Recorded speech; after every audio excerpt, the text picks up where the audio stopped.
Thank you so much for watching. I will support to you getting your desired band score in your IELTS exam. If you need a prediction material, you can check my Instagram page, link available in a description box.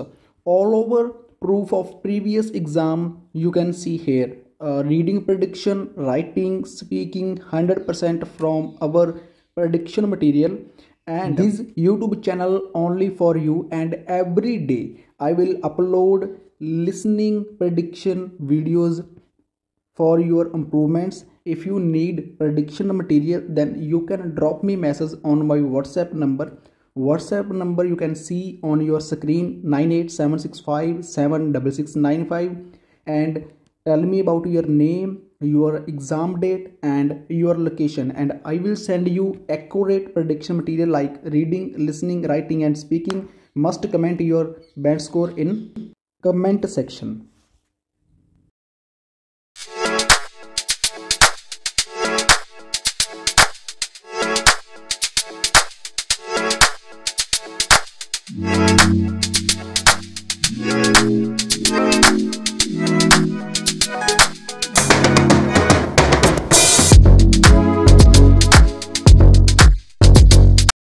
You will hear a number of different recordings, and you will have to answer questions on what you hear. There will be time for you to read the instructions and questions, and you will have a chance to check your work. All the recordings will be played once only. The test is in 4 sections. At the end of the test, you will be given 10 minutes to transfer your answers to an answer sheet. Now turn to Section 1. Section 1. You will hear a man telephoning a friend to find out about their local public library. First, you have some time to look at questions 1 to 4.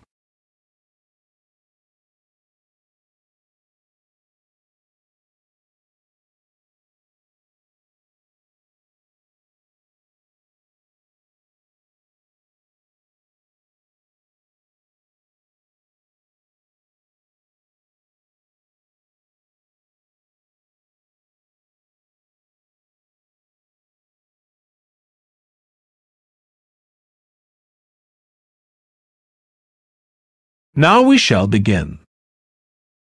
You should answer the questions as you listen, because you will not hear the recording a second time. Listen carefully and answer questions 1 to 4. Hello? Hi, Susie. It's Paul here. How are you? Enjoying your new job? You're working at the library, aren't you? Yes, I started when the library reopened a month ago. It's great. Actually, Carol and I have been meaning to join for a while. Oh, you should. It doesn't cost anything, and the new library has all sorts of facilities. It's not just a place where you borrow books. For instance, there's an area with comfortable seats where you can sit and read the magazines they have there. Some people spend the whole morning there. Wish I had that amount of time to spend. Yes, you must be pretty busy at present, with the children and everything. We are, yes. But we're hoping to get away this summer. We're thinking of going to Greece. Well, we've got a much larger section of the library devoted to travel books now, so you should come and have a look. I can't remember if there's anything specifically on Greece, but I should think so. OK. Now, Carol's organising a project for the history class she teaches at school. It's about life in the town 100 years ago. Do you have anything that might be useful? Yes. Actually, we've now got a new section with materials on the history of the town and surrounding region. Right. I'll tell her. You can't always find that sort of thing on the internet. Now, in the old library, there used to be a separate room with reference books. It was a really nice, quiet room. Yes, we've put those books in the main part of the library now, but we do have a room called the community room. It can be hired out for meetings, but at other times, people can use it to study. I might use that. It's hard to find anywhere quiet at home sometimes.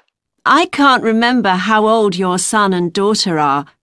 We've introduced a special section of fiction written specially for teenagers, but they might be a bit young for that. Yes, they would be. Before you hear the rest of the conversation, you have some time to look at questions 5 to 10.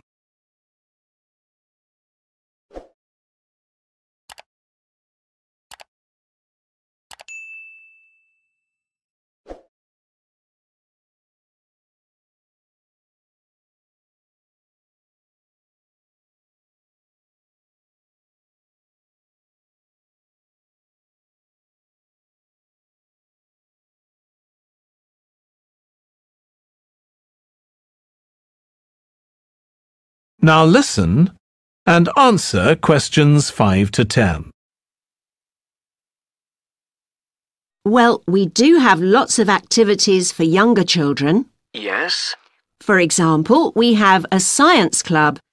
At the next meeting, they're going to be doing experiments with stuff that everyone has in the kitchen, sugar and flour and so on. They might be interested, yes. And we have a competition for children called Reading Challenge. That doesn't begin until after the end of term. They have to read 6 books and they get a certificate if they manage it. So that gives them something to do while they're on holiday, instead of getting bored. That's the idea. And there's special activities for adults too. On Friday, we have a local author called Tanya Streep, who's going to be talking about her new novel. It's called Catch the Mouse, and she based the story on a crime that actually took place here years ago. Right. We're not free on Friday, but I'll look out for the book. Now, this probably isn't for you, but we do have IT support available for members. We get quite a few older people coming along who are wanting to get up to speed with computer technology. It's on Tuesday mornings. They don't need to make an appointment or anything. They just turn up. Well, my mother might be interested. I'll let her know. OK. And there's another service which you wouldn't expect from a library, which is a free medical checkup. The hospital arranges for someone to come along and measure the level of sugar in your blood, and they check cholesterol levels at the same time. Really? Yes, but that's only for the over 60s, so you wouldn't qualify. OK. Well, I'll tell my mother. She might be interested. What other information? Well, we do have a little shop with things like wall charts and greetings cards, and also stamps, so you can post the cards straight away, which is really useful. Yeah. Well, I'll bring the children round at the weekend and we'll join. Oh, one more thing. I'll be bringing the car. Is there parking available? Yes, and it's free in the evening and at weekends. Perfect. Well, thanks, Susie. See you soon. That is the end of section 1.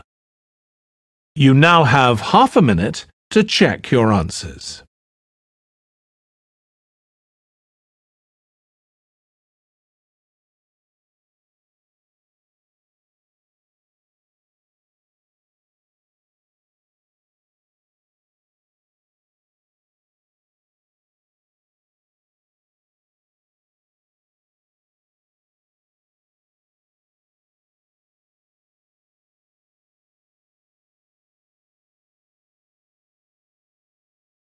Now turn to section 2. Section 2. You will hear part of a training session for new employees at a large travel company. First, you have some time to look at questions 11 to 17.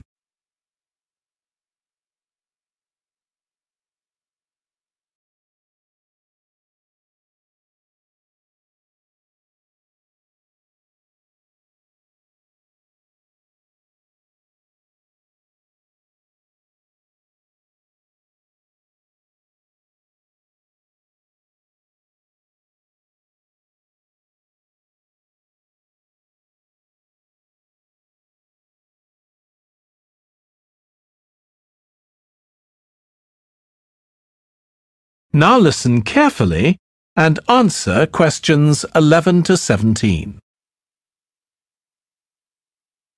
In this session in your training day, we're going to look at some of the more specialized holidays we offer at BC Travel. Now, the travel business is very competitive, and it's important to be aware of how the market's changing and developing. In terms of age groups, the over 65s are an important market, and one that's increasing steadily year on year. The fewest holidays are taken by the 31 to 42-year-olds, and that figure shows no sign of rising.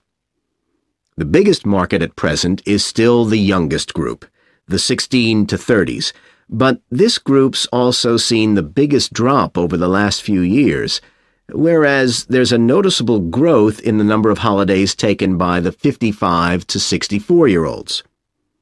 As far as the 43 to 54-year-olds are concerned, bookings there are steady, but I have to say we haven't seen the increase we expected. One trend we're noticing with nearly all age groups is the growing popularity of holidays in which clients do some kind of specialized activity. I'm not talking here about adventure holidays where clients take part in high-risk activities like whitewater rafting just for the thrill of it. Activity holidays usually involve rather less high-risk sports or things like art and music. They're not necessarily cheaper than ordinary holidays, often the opposite in fact, but they do often take place outside the main tourist centers, which gives an opportunity for clients to find out more about the local people and customs. And many say this is one of the most positive features of these holidays. Of course, they offer the chance to develop a new skill or talent, but clients often say that more than this, it's the chance to create lasting relationships with other like-minded people. That's the main draw. Let me give you some examples of BC travel activity holidays. Our painting holidays take place in 4 different centers in France and Italy, and they're very popular with clients of all abilities from beginners onwards. We've got an excellent team of artists to lead the classes. Some of them have been with us from the start, and 5 additional ones will be joining us this year so that we can offer a greater number of classes in each center. As far as cooking holidays are concerned, I know a lot of agents offer holidays where clients cook recipes related to one particular country, usually the one they're staying in, but we focus on dishes from a great many different ones. Apart from that, you'll find the usual emphasis on good quality organic ingredients. That's more or less a given nowadays, and there are generally some meat-free recipes included. Our photography holidays take place in a wide range of countries from Iceland to Vietnam, and clients have the opportunity to see some stunning scenery. Groups are small, no more than 8, so clients can have one-on-one tuition during the holiday, and excursions are arranged with fully trained guides. At the end of each holiday, an exhibition is held of the photographs taken, so that clients can see one another's work and receive valuable feedback from the tutor. Before you hear the rest of the training session, you have some time to look at questions 18 to 20.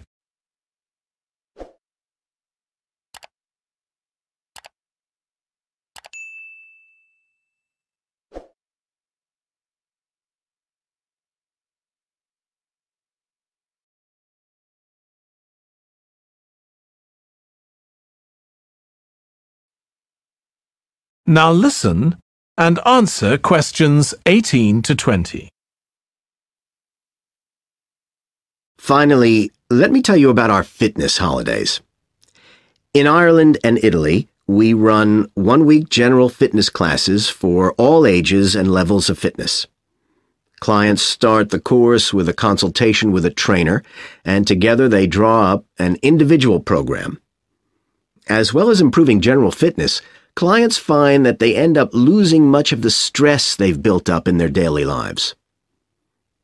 In Greece, we have a 2-week holiday for clients who want to do something about their weight. This has all the features you'd expect, like a personalized diet program, but one of its most popular features is that the exercise classes are all held on the beach. People say it's far preferable to being in a gym. Finally, we offer several holidays in Morocco. One very popular one is the mountain biking holiday. Bikes are provided, and there are different routes according to people's ability. We offer one which is tailored to the needs of families, which is particularly popular. Okay, so that's about all the time I have today, so thank you very much. That is the end of section 2. You now have half a minute to check your answers.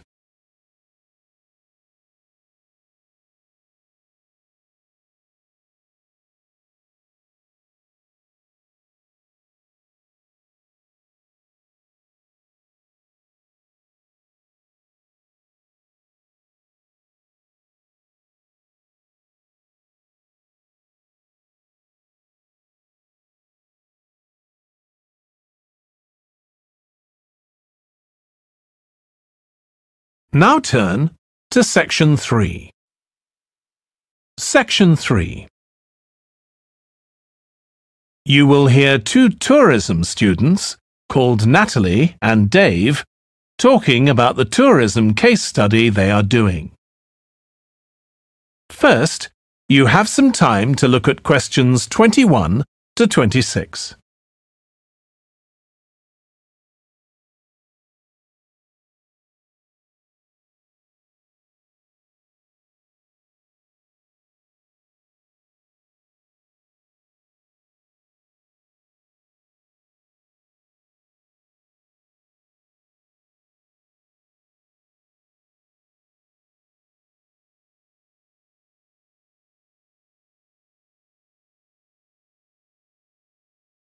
Now listen carefully and answer questions 21 to 26. Dave, I'm worried about our case study. I've done a bit of reading, but I'm not sure what's involved in actually writing a case study.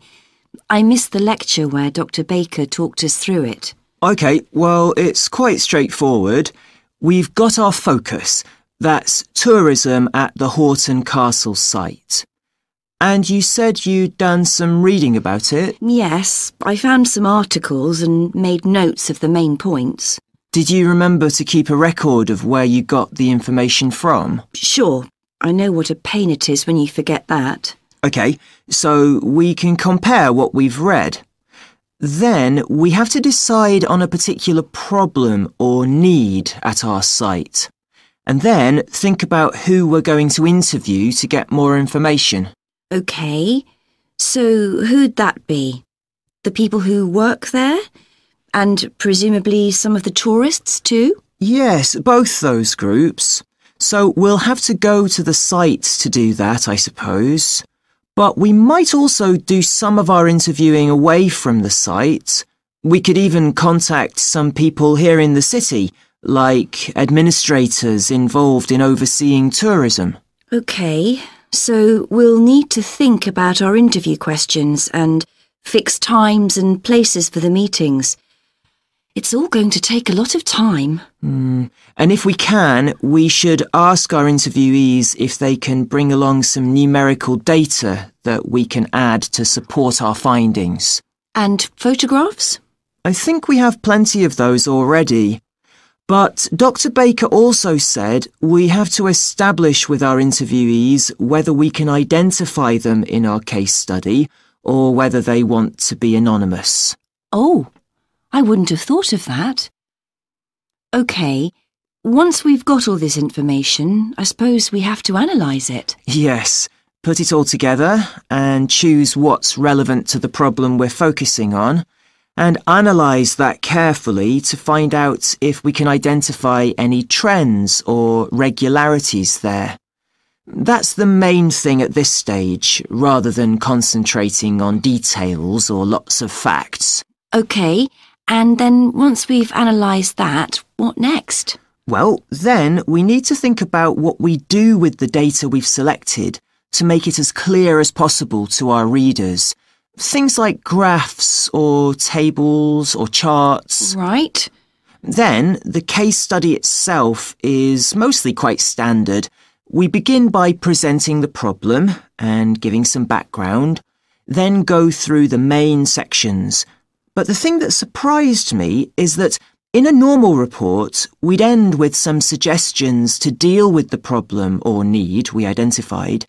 But in a case study, we end up with a question or a series of questions to our readers, and they decide what ought to be done. Oh, I hadn't realised that. Before you hear the rest of the discussion, you have some time to look at questions 27 to 30.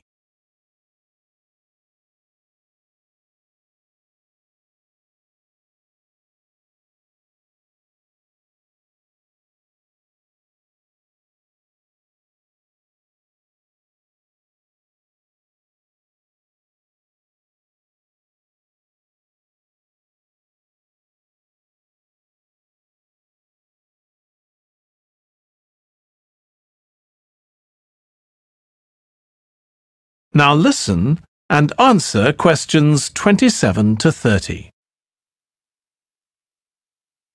So, basically, the problem we're addressing in our case study of the Horton Castle site is why so few tourists are visiting it. And we'll find out more from our interviews, but I did find one report on the internet that suggested that one reason might be because, as far as transport goes, access is difficult. I read that too, but that report was actually written 10 years ago when the road there was really bad, but that's been improved now. And I think there's plenty of fascinating stuff there for a really good day out, but you'd never realise it from the castle website. Maybe that's the problem. Yes, it's really dry and boring. I read somewhere a suggestion that what the castle needs is a visitor centre. So we could have a look for some information about that on the internet. What would we need to know? Well, who'd use it for a start? It'd be good to know what categories the visitors fell into too, like school parties or retired people. But I think we'd have to talk to staff to get that information. OK, and as we're thinking of suggesting a visitor centre, we'd also have to look at potential problems. I mean, obviously it wouldn't be cheap to set up. No, but it could be a really good investment. And as it's on a historical site, it'd need to get special planning permission, I expect. That might be hard. Right, especially as the only possible place for it would be at the entrance, and that's right in front of the castle. But it could be a good thing for the town of Horton. At present, it's a bit of a ghost town. Once they've left school and got any skills or qualifications, the young people all get out as fast as they can to get jobs in the city, and the only people left are children and those who've retired. Right. Something else we could investigate would be the potential damage that tourists might cause to the castle site. I mean, their environmental impact. At present, the tourists can just wander around wherever they want. But if numbers increase, there might have to be some restrictions, like sticking to marked ways. And there'd need to be guides and wardens around to make sure these are enforced. Yes, we could look at that too. OK, well, we certainly managed... That is the end of section 3. You now have half a minute to check your answers.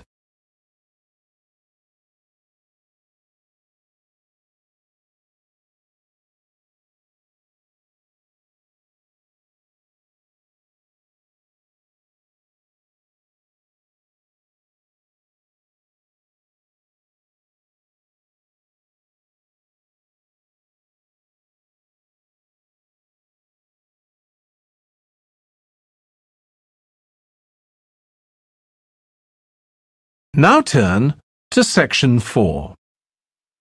Section 4. You will hear a lecturer on an environmental studies course discussing how birds are affected by environmental change. First, you have some time to look at questions 31 to 40.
Now listen carefully and answer questions 31 to 40. OK, so we've been looking at how man-made changes in our environment can affect wildlife. Now, I'll discuss a particular example. Let's take a look at mercury. Mercury's one of the 120 or so elements that make up all matter, and it has the symbol Hg. It's a shiny, silvery substance. You may have seen it in old-fashioned thermometers, but it's not used much for domestic purposes now because it's highly toxic. But the problem is that the amount of mercury in the environment's increasing. The main reason for this is the power plants used to produce electricity. The main source of energy that most of them use is still coal, and when it's burned, it releases mercury into the atmosphere.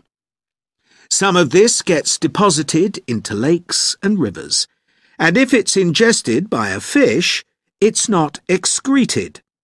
It stays in the fish's body, and it enters the food chain. So, it's been known for some time that birds which eat fish may be affected. But what wasn't known until quite recently is that those that eat insects can also be affected. So, a woman called Claire Varian Ramos is doing some research on how this is affecting birds. And rather than looking at how many birds are actually killed by mercury poisoning, she's looking for more subtle sub-effects. And these may be to do with the behaviour of the birds, or with the effect of mercury on the way their brain works, so whether it leads to problems with memory, for example. And she's particularly focusing on the effects of mercury on bird song. Now, the process of song learning happens at a particular stage in the bird's development. And what you may not know is that a young bird seems to acquire this skill by listening to the songs produced by its father, rather than by any other bird.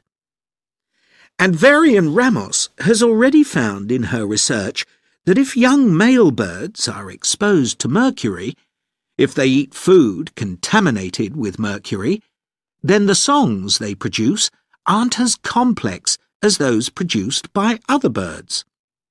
So, quite low-level exposure to mercury is likely to have an impact on male birds in a natural situation because it can mean that they're less attractive to female birds, and so it can affect their chances of reproduction.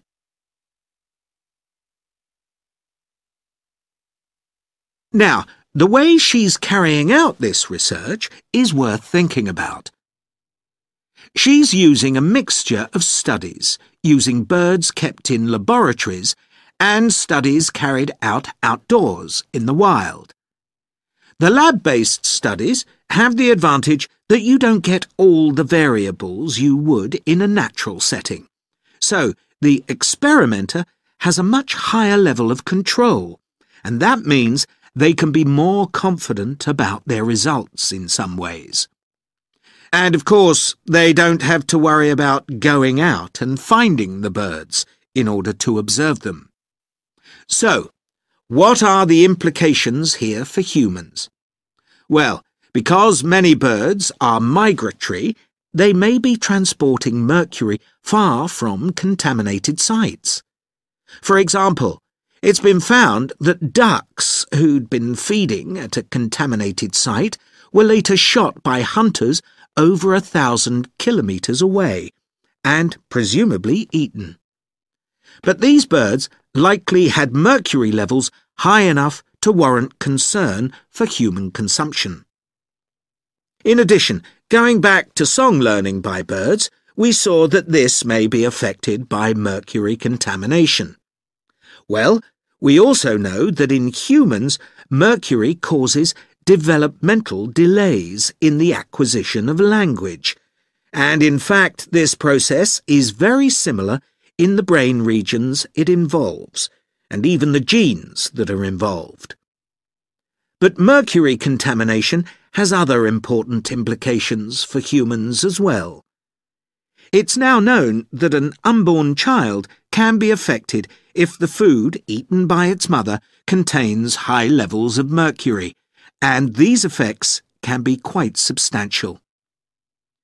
In the end, it comes down to whether more value is placed on human economic well-being or environmental well-being.